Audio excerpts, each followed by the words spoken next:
Live లో ఉన్నారా? Yes live లో ఉన్నా అన్న.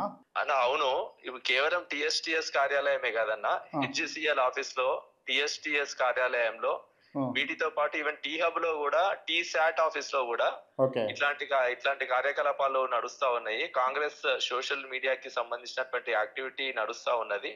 అక్కడ కొందరు ఉద్యోగులను పెట్టుకొని వాళ్ళకి మంత్లీ పేమెంట్లు ఇచ్చి అక్కడ హై అండ్ సిస్టమ్లని అక్కడ పెట్టి అదే పనిగా బిఆర్ఎస్ పార్టీ అగ్ర నాయకులని వ్యక్తిత్వ హననం చేయడము, వాటికి సంబంధించినటువంటి పోస్టులు క్రియేట్ చేయడము, ఏఐ ఇమేజ్ లు క్రియేట్ చేయడము. ఒకటి తెలంగాణ స్క్రైబ్ అని ఒక ఆన్లైన్ న్యూస్ పేపర్ ఉంటది, అది ఎక్కడి నుండి ఆపరేట్ చేయబడతా ఉన్నదని చెప్పి మేము ఎన్నో సార్లు పోయి సిసిఎస్ లో కంప్లైంట్ ఇచ్చినాం. బిఆర్ఎస్ పార్టీ ఎమ్మెల్యేలు కావచ్చు, మా పార్టీ సీనియర్ లీడర్లు, చాలా మంది మహిళా నాయకులు కూడా పోయి అక్కడ కంప్లైంట్ ఇవ్వడం జరిగింది.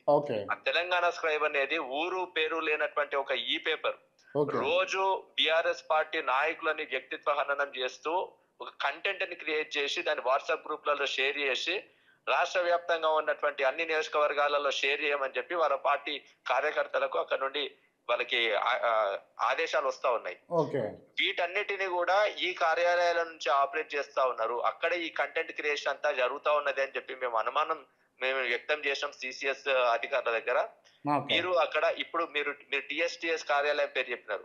టిఎస్టిఎస్ కార్యాలయంలో చైర్మన్ గారి ఛాంబర్ కి మీరు వెళ్ళి చూడండి, అక్కడ మీకు ఒక గ్రీన్ స్క్రీన్ రూమ్ కనిపిస్తుంది రైట్ సైడ్ లో. ఇప్పుడు అక్కడ సిస్టమ్ ఎట్లా పెట్టిరంటే, చైర్మన్ గారి ఛాంబర్లకి ఎవరు వెళ్ళాలన్నా, ఆ టిఎస్టిఎస్ కార్యాలయానికి సంబంధించినటువంటి జనరల్ మేనేజర్లు వెళ్ళాలన్నా, సీనియర్ మేనేజర్లు వెళ్ళాలన్నా, జాయింట్ డైరెక్టర్లు వెళ్ళాలన్నా కూడా ఫోన్ ని అక్కడ సెక్యూరిటీ గార్డ్ దగ్గర డిపాజిట్ చేసి లోపలికి వెళ్లాల్సినటువంటి పరిస్థితి ఉంటది. అట్లాంటి సిస్టమ్ పెట్టిరు అక్కడ. ఎందుకు? లోపల జరుగుతున్నటువంటి ఈ ఇల్లీగల్ యాక్టివిటీ, అంటే ప్రభుత్వ కార్యాలయాల్లో ఒక కాంగ్రెస్ పార్టీకి చెందిన సోషల్ మీడియా యాక్టివిటీని రన్ చేయడం అనేది ఇట్స్ ఇల్లీగల్. ప్రజాధనంతో ప్రభుత్వ కార్యాలయాల్లో ఒక పార్టీకి చెందిన యాక్టివిటీని నడపకూడదు. ఆ ఇల్లీగల్ యాక్టివిటీని ఎవరైనా క్యాప్చర్ చేస్తారన్నటువంటి భయంతో ఈ రోజు టిఎస్టిఎస్ కార్యాలయంలో ఇట్లాంటి రూల్స్, ఇట్లాంటి సిస్టమ్ పెట్టినటువంటి పరిస్థితి.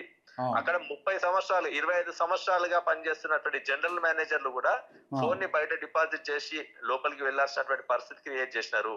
మీరు లోపలికి ఎంటర్ అయితే రైట్ సైడ్ లో మీకు ఒక గ్రీన్ స్క్రీన్ రూమ్ కనిపిస్తుంది. టిఎస్టిఎస్ చైర్మన్ కార్యాలయంలో గ్రీన్ స్క్రీన్ రూమ్ ఎందుకండి? లెఫ్ట్ సైడ్ లో ఇంకా 2-3 ఆఫీస్ క్యాబిన్స్ కనిపిస్తాయి. అక్కడ హై అండ్ సిస్టమ్స్ ఉంటాయి. 15 మంది ఉద్యోగులు, టిఎస్టిఎస్ డైరెక్ట్ ఎంప్లాయీస్ కాదు, అటు అవుట్ సోర్సింగ్ ఎంప్లాయీస్ కూడా కాదు. రోజు వచ్చి including Sunday, Monday to Sunday every day అక్కడ కూర్చొని ఉదయం నుండి రాత్రి దాకా అదే పనిగా సిస్టమ్ల మీద పనిచేస్తా ఉంటారు. అప్పుడప్పుడు అక్కడ యాంకర్లు వచ్చి అక్కడ వీడియోలు కూడా రికార్డ్ చేస్తారు ఆ గ్రీన్ స్క్రీన్ రూమ్ లో. ఇట్లాంటి అన్ని జరుగుతున్నాయి అన్నటువంటి అనుమానాలు, సమాచారం మాకు వచ్చింది. దీని మీద ఖచ్చితంగా మీరందరూ బయటికి తీసుకురావాలి ఈ విషయాలన్నీ అని చెప్పి మేము గతంలో కూడా సిసిఎస్ అధికారులను కూడా అప్రోచ్ చేయడం జరిగింది. మీలాంటి జర్నలిస్టులు కూడా దీన్ని బయట పెట్టాలి, ప్రజాధనంతో జరుగుతున్నటువంటి ఇట్లాంటి కార్యకలాపాలను బయట పెట్టాలి, అందరికి తెలియజేయాలని చెప్పి మీకు కూడా నేను మనవి చేస్తా ఉన్నా. షూర్ అన్న, తప్పకుండా.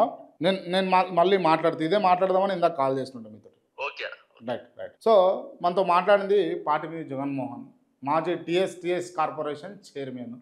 సో ఇందాక ఆ వార్త చదువుతున్నప్పుడు అందుకోసమే ఆయనకు ఫోన్ చేసిన అన్నట్టు, ఏం జరుగుతూ ఉందన్న, మరి మీరు మాజీ చైర్మన్గా ఉన్నారు, మీరు అక్కడ చైర్మన్గా బాధ్యతలు స్వీకరించారు, వర్క్ చేసారు, కొన్ని ప్రాజెక్టులు కూడా చేసినాము అని చెప్పేసి చెప్పిండ్రు కదా, మరి ఏంది పరిస్థితి అని. సో అది ప్రజలారా పరిస్థితి. మొత్తానికి కాంగ్రెస్ పార్టీ నిర్వాహకం, కాంగ్రెస్ పార్టీ చేస్తున్నటువంటి వ్యవహారం అయితే అది. దయచేసి ఈ ప్రజలందరూ కూడా గమనించాలి.